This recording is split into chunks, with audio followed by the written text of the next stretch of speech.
You know that feeling. You're staring at a study guide, and it's just this wall of text. Names, dates, ideas, they all just kind of blur together.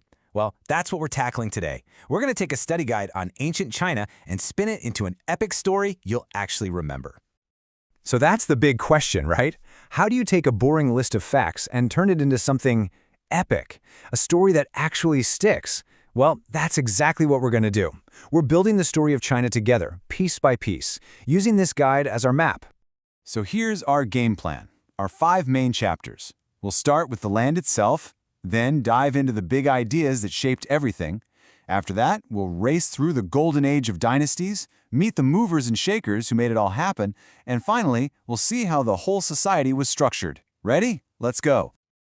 Okay, first things first, the land, the setting. You can't really get a handle on any civilization without understanding the world it grew up in, right?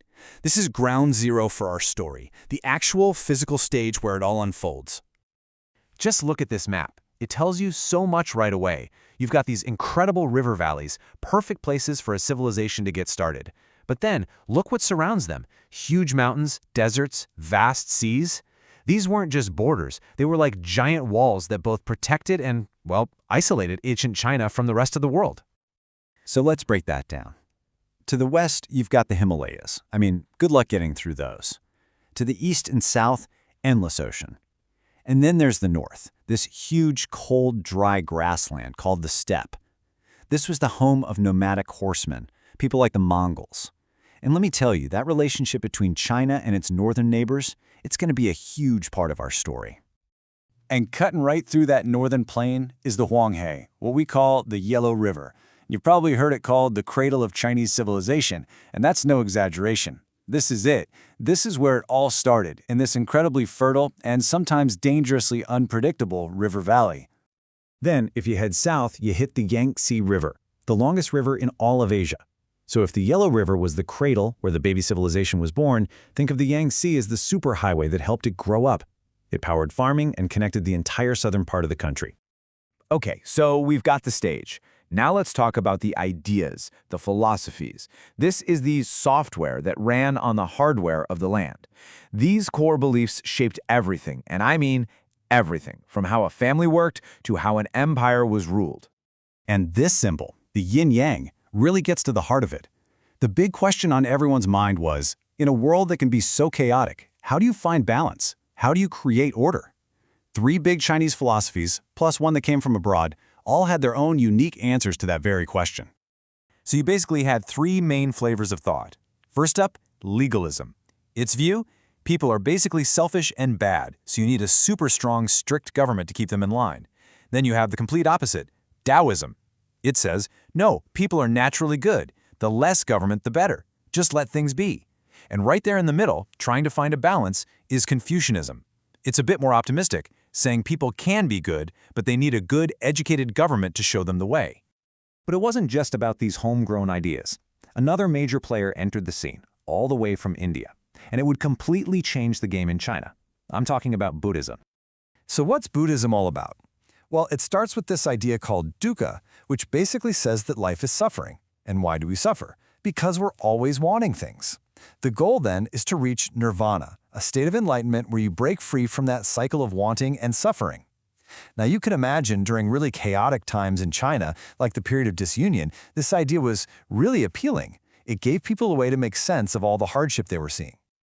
All right, so we've got the land and we've got the ideas. Now it's time to see how those two things collided in the real world. How did they actually build this massive, long-lasting empire? It's time to talk dynasties. So our story kicks off in 581 CE with the Sui dynasty, who put China back together again. That kicks off this incredible chain reaction.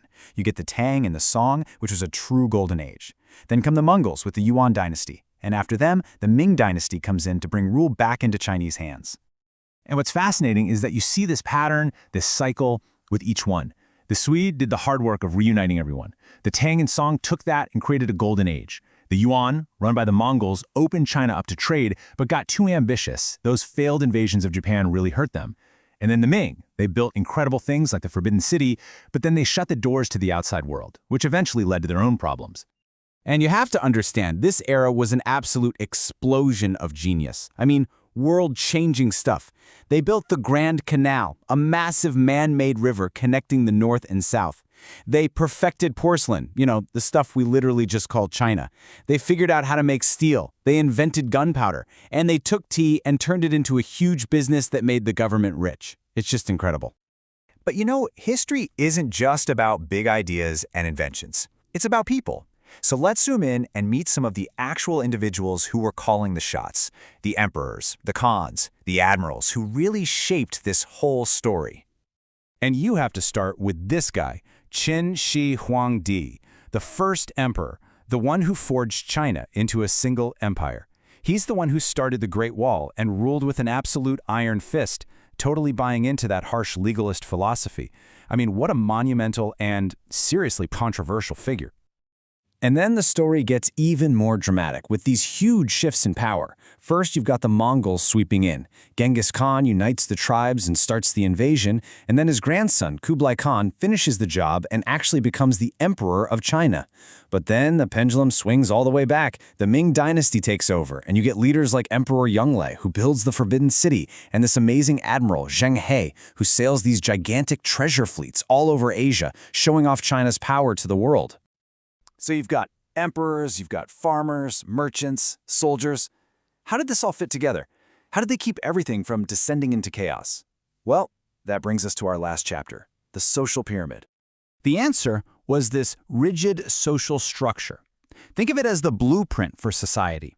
It was super hierarchical, heavily influenced by those Confucian ideas of order. Everyone had a place, and everyone knew what their job was. And what's really interesting is how it's structured. Let's start at the bottom. And this might surprise you. It's the merchants.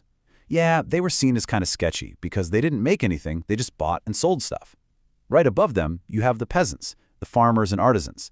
They were seen as the backbone of the country, the ones who actually produced everything. Then you have the gentry. These are your nobles and scholar officials, the smart, educated guys who passed these incredibly tough exams to actually run the government. And then, at the very, very top, sits the emperor, the ultimate authority. And this whole system was held together by one powerful idea, Tiansha, which means all under heaven. It's the belief that the emperor and China are the center of the universe, and that this whole social pyramid isn't just a good idea, it's the natural order of things.